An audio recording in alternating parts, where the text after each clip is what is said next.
kusoo dhawaada barnaamijkeennii labaad waa barnaamijkii galabnimo. waa maalinimo jimca mar kale waxaan idin leeyahay jimca mubaarak. waan filayaa inaad ka hesheen wararkii iyo macluumaadkii aanu kusoo gudbinay barnaamijkeennii koowaad ee saakay aan idiin soo gudbinay.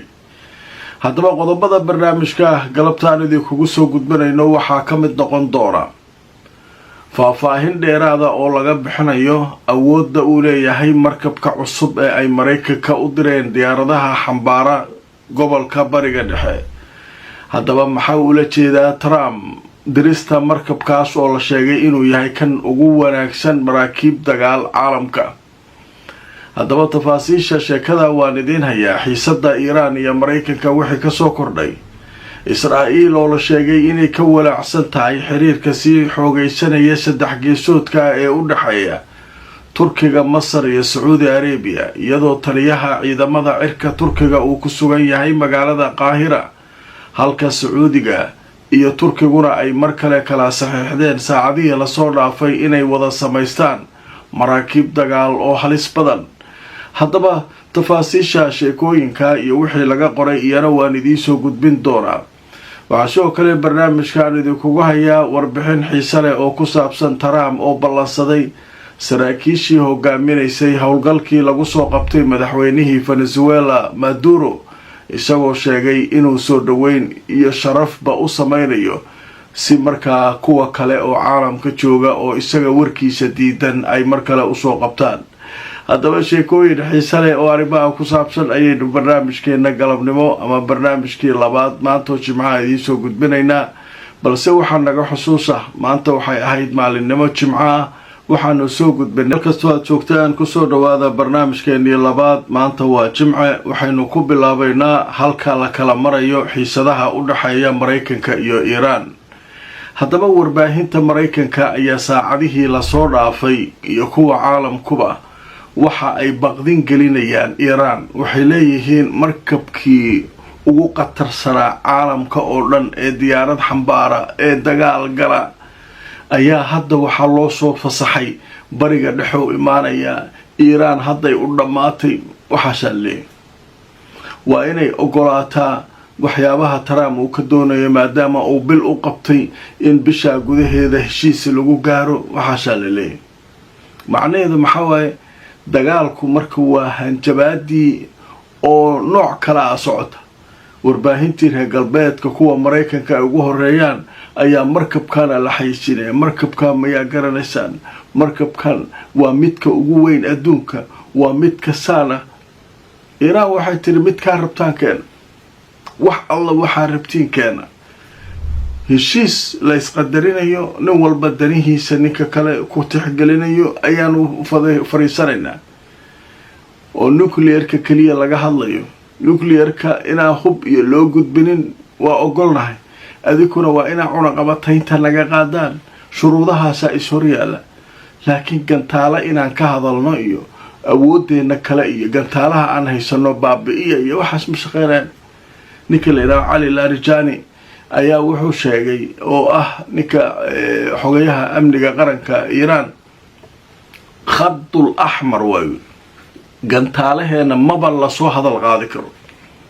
maxaa gantaalaheena laga rabaa? maxaa anaga awoodda kaliya aan haysano waaba gantaalahaas, see u baabi'inayna ma jirto dha. wadahadalka nuclearkan iyo arrimihiisa iyo diyaara u nahay. annaguna waa inaan ku bedelanaa marka heshiis laga gaaro nuclearka cunaqabataynta muddada saaran Iiraan iyana in la qaado. waa shuruud kala ku xiran. arrinkaa maba laga hadli karo. markabaa sheegtay 10 markabaa keena Mareykanka, isagay u taallaa ay yidhaahdeen. haddaba marka aan idin tusoo wararkii ugu waaweynaa ee laga qoray warbixintan, telefishinka Al Carabiya ayaa wuxuu sheegay markabka ugu weyn ee xambaara diyaarado ee caalamka oo dhan ayaa hadda wuxuu u jihaystay oo uu aaday dhanka Iiraan. markabkaas magaciisa waxaa la yidhahdaa USS Gerald Ford ayaa la yidhahdaa. haddaba warbixinta way sii socotay. waxaa leeyahay madaxweynaha Mareykanka Donald Trump ayaa sheegay muddo bil ah inuu siiyey wadahadallada ku saabsan Iiraan nuclearkeeda iyo arrimaheeda kale haddii wada hadallada ay shaqayn waayaanna wuxuu sheegay in markaa tallaabo militari uu ka qaadayo Iiraan. hore waxa uu joogay gobolka markabka weyn ee diyaaradaha xambaara ee layiraahdo Abraham Lincoln. haddana waxaa loo diray markabkan weyn ee layiraahdo USS Gerald Ford.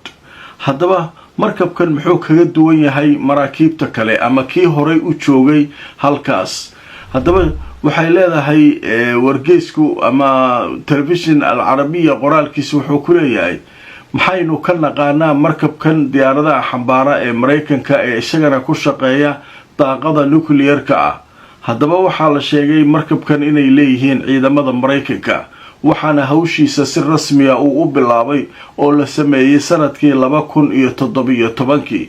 markabkan waxaa la sheegay in culeyskiisa uu dhan yahay 100,000 oo tan inuu yahay culeyskiisa, dhirirkiisuna uu yahay 337 mitir. haddaba markabkan waxaa la sheegay in uu markiiba qaadi karo shaqaale iyo askar gaaraysa 4,600 oo qof oo markaa gudihiisa ku sugnaan kara. markabkan waxaa la socda maraakiib kale oo markaa iyaguna fara badan oo isaga waardiyeynaya. markabkan wuxuu awood u leeyahay inuu iska difaaco weerar kasta oo dhan kasta kaga yimaada.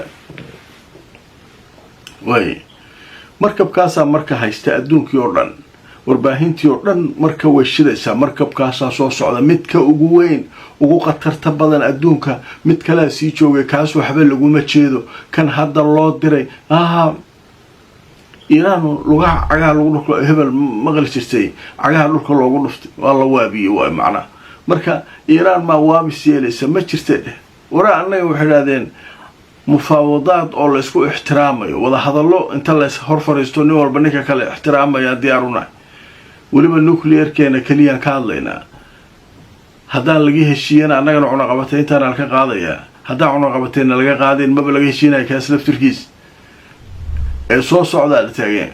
marka meeshaas xaalka Iiraan iyo marka halkaas uu maraya, inkastoo Trump isaga uu sheegay muddo bila inuu u qabtay wada hadallada hadduu rabo bisha dhexdeeda iska weeraraya. laakiin hadda waxa la weerar uma saalana. ruushkuna hadda barnaamijkii aan soo gudbinay waa weedeen kan ka horeeyay ruushka inuu digniino fara badan u diray Mareykanka uu yiri iska jir Iiraan iska jir aliil alaaba ku xareysan meesha, hadda isku tagto adigay ku taala.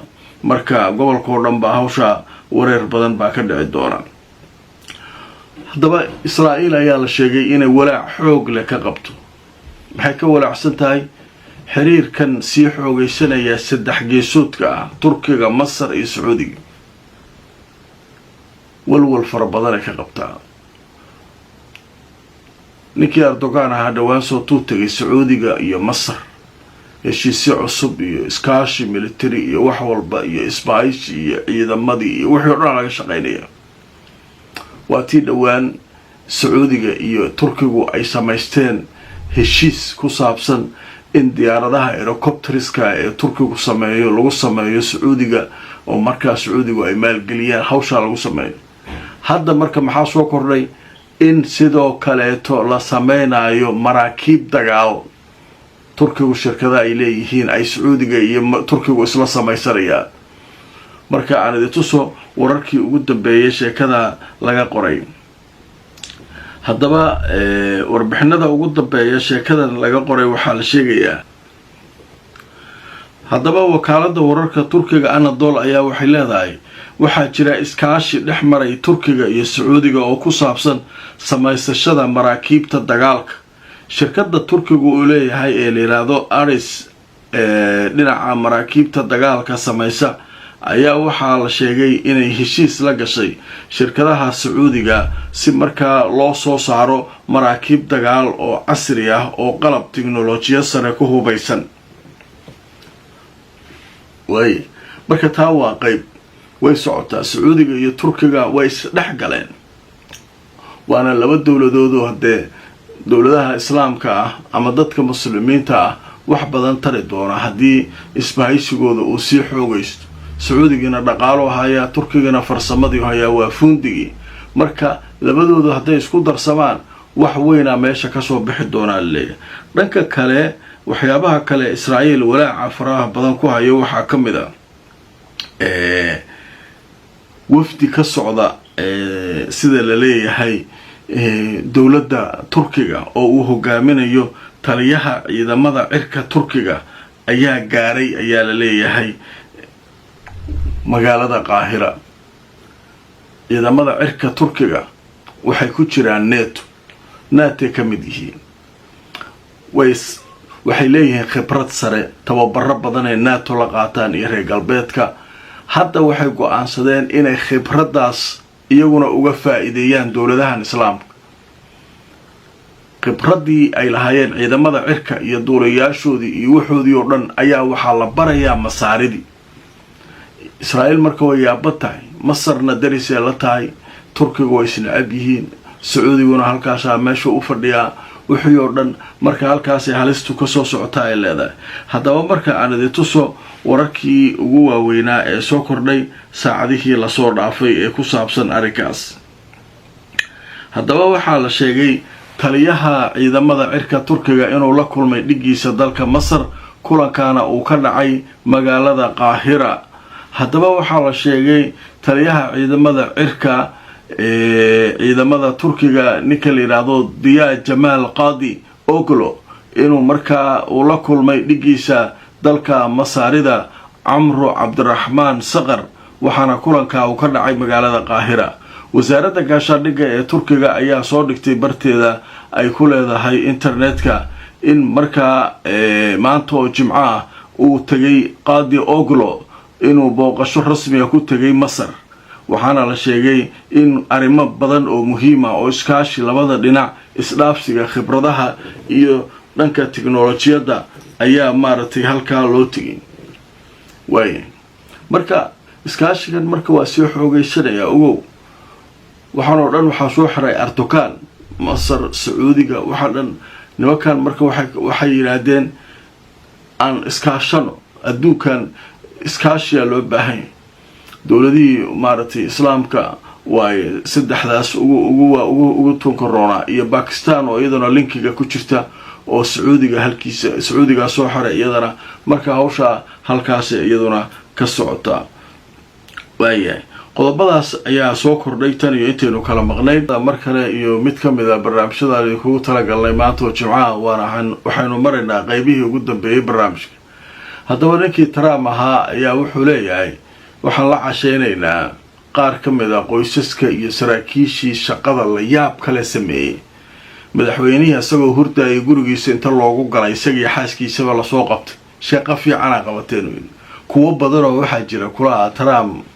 nacab oo warkiisa diidaya oo meelaha jooga kuwaasna iyaguna waa soo qaban doontaan ninka caadi ba haddaba marka aan soo wararkii ugu dambeeyay jireedda leeyahay Sharqul Awsat waxay leedahay Trump wuxuu la kulmayaa Jimcaha maanta militarigii ka qayb galay howlgalkii lagu soo qabtay madaxweynihii dalka Venezuela Maduro haddaba warbixintu way sii socotay waxa leeyahay Donald Trump iyo xaaskiisa la yiraahdo Melania ayaa Jimcaha maanta waxay la balansan yihiin militarigii Mareykanka ee ka qayb galay soo qabashada madaxweynihii Venezuela kaasoo markaa laga soo qabtay xaruntiisa dalka Venezuela haddaba waxaa la sheegay afayeen u hadlay aqalka cad Caroline Levitt in kulankaasi la qaban doono oo markaa ay ka qayb gali doonaan mas'uuliyiin ka socota dawladda iyo Trump iyo xaaskiisa iyo saraakiisha wuxuuna ka dhici doonaa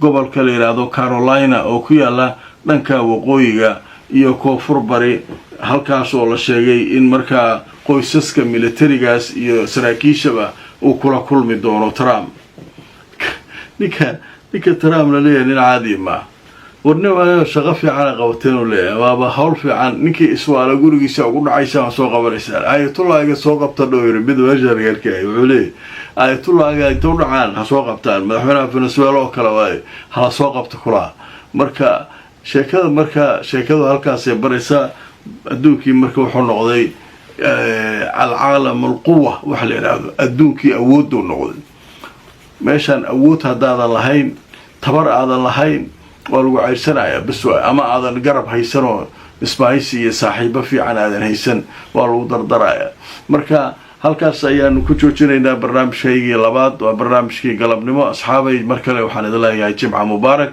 waxaan idin xusuusinayaa dadka qisooyinka jecel qisooyinka nadaara laba channelkeena